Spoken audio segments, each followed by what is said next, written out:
Bonjour à tous. Aujourd'hui, nous abordons la maladie de la polio. Tout d'abord, nous parlerons du virus, puis de ses deux vaccins, ensuite du problème de la polio d'origine vaccinale, et enfin nous reviendrons au cas français. De son vrai nom poliomyélite antérieure aiguë, la polio est surnommée paralysie infantile parce que le virus qui en est à l'origine peut provoquer des paralysies, affectant principalement les enfants. Il existe trois types de poliovirus sauvages, j'entends par sauvage des virus d'origine, à contrario des poliovirus d'origine vaccinale. Absorbé par la bouche, le virus se multiplie dans l'intestin et normalement fait se développer une immunité solide et durable durant toute la vie. La maladie est alors asymptomatique ou présente quelques signes de type grippal. Dans de rares cas, le virus traverse la muqueuse intestinale pour aller vers les centres nerveux où il détruit les neurones, ce qui entraîne la paralysie des muscles avec des séquelles pouvant aller jusqu'à la mort. Son évolution est curieusement parallèle à notre développement industriel. Si la polio est connue depuis longtemps, c'est dans les années 30 que la maladie est devenue épidémique. Elle a culminé en 1957 pour globalement disparaître dans les années 80. Il n'y a pas consensus pour expliquer l'émergence de cette maladie qui est sans doute multifactorielle. De nombreuses études accusent l'ablation des amygdales et des végétations, particulièrement à la mode entre les années 40 et 60. Les enfants ayant eu cette opération étaient statistiquement beaucoup plus sujets à la maladie quelques jours après l'opération, avec des formes plus sévères. C'est vrai qu'aujourd'hui on reconnaît le rôle essentiel de barrière antivirale des amygdales. Michel Georget ajoute que l'usage des antipyrétiques a été contre-productif car le poliovirus est très sensible à la chaleur, et la fièvre aide à le détruire. Michel de Lorgéril évoque l'hypothèse des progrès de l'hygiène, ce qui peut apparaître paradoxal. Il explique en effet qu'avant l'arrivée de l'eau potable et du traitement des eaux usées, les mères étaient massivement immunisées contre le poliovirus et elles pouvaient transmettre leurs anticorps aux nouveau-nés. Une dernière remarque étonnante.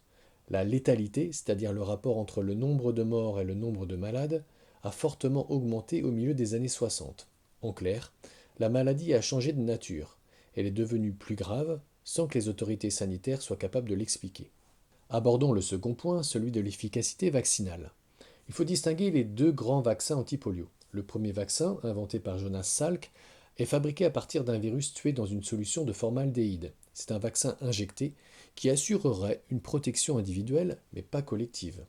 Au milieu des années 60, Albert Sabin invente un autre vaccin, oral cette fois, fabriqué à partir d'un virus vivant, atténué et cultivé sur des cellules de reins de singe.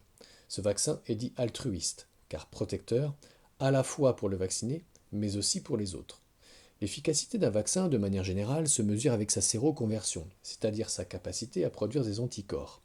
En comparant le sérum avant et après l'injection, on compte le nombre de sujets qui se sont mis à produire des anticorps. Les deux vaccins antipolio ont une séroconversion proche de 100% d'après le laboratoire Sanofi. Cela signifie que presque 100% des vaccinés ont augmenté leurs anticorps. Attention, cela ne signifie pas que 100% des vaccinés vont guérir. L'OMS le reconnaît et il ignore le titre d'anticorps qui serait totalement protecteur. Pour mesurer l'efficacité, on peut aussi regarder la courbe d'évolution de la maladie.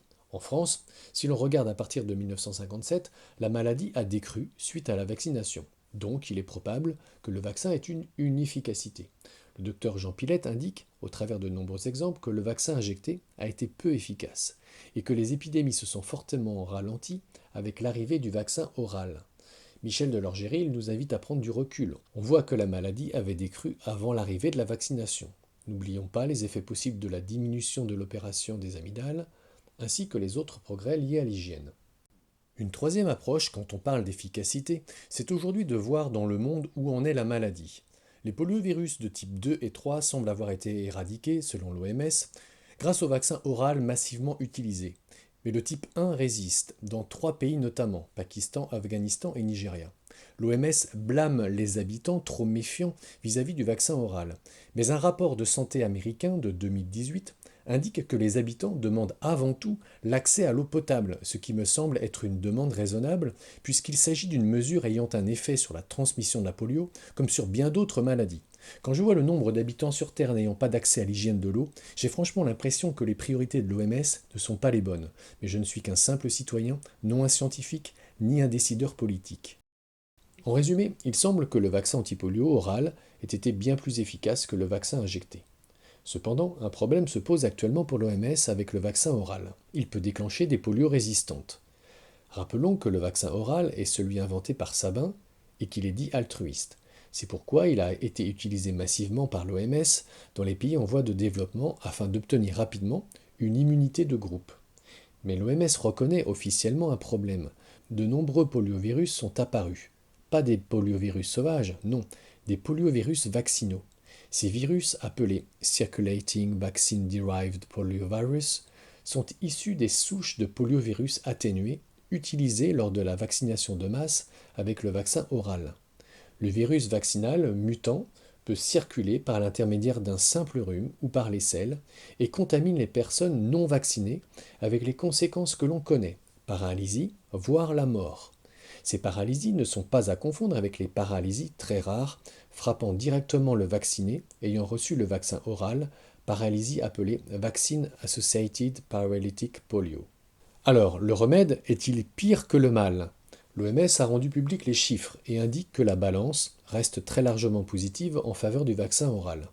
Elle dit contrôler les nouvelles épidémies de polio vaccinal en vaccinant encore plus massivement les populations fragiles. Bien que minimisant le problème, l'OMS a annoncé récemment un nouveau plan pour l'éradication de la polio.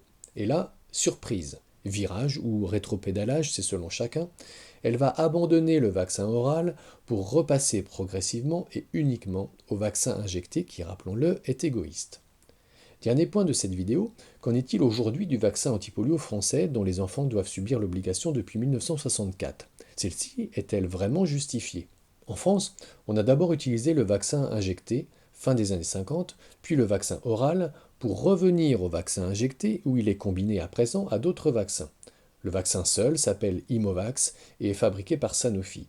C'est le même vaccin utilisé dans l'hexavalent. Pour accepter le caractère obligatoire de ce vaccin injecté, selon moi, il doit valider 4 conditions. Être efficace, inoffensif, nécessaire et altruiste. J'ai déjà répondu à la première condition dans cette vidéo. Pour rappel, sa séroconversion est très bonne, mais le vaccin oral était, semble-t-il, bien plus efficace. Seconde condition, le vaccin est-il inoffensif? Je vous ai mis en annexe la liste des effets secondaires officiels. Vous verrez que le laboratoire indique quelques risques neurotoxiques, mais reste très vague quant aux chiffres. Fourchette de 1 à 10, un curieux manque de précision. De plus, l'étude clinique ne porte que sur un tout petit échantillon, alors que ce vaccin est administré à des millions de jeunes Français. Au-delà des risques annoncés par le fabricant, je constate que ce vaccin contient du formaldéhyde, dont je parle dans ma vidéo 4, ainsi que du polysorbate 80, voire ma vidéo 37, lui aussi un adjuvant qui pose problème. Troisième condition, le vaccin est-il nécessaire? Du côté des traitements curatifs, il faut reconnaître que rien n'a été développé contre la polio, et le traitement au chlorure de magnésium utilisé avec succès par le docteur Neveu dans les années 50 n'a jamais fait l'objet de validation officielle. Mais l'OMS indique que la maladie est éradiquée en Europe depuis 20 ans. Doit-on craindre un retour du virus si la vaccination cesse d'être obligatoire? Même au plus fort des épidémies, les pays occidentaux qui n'ont pas imposé l'obligation vaccinale ont eu les mêmes résultats que les pays où la vaccination était obligatoire. Dernière condition, le vaccin est-il altruiste? La réponse est claire et nette, le vaccin injecté n'a pas d'effet communautaire.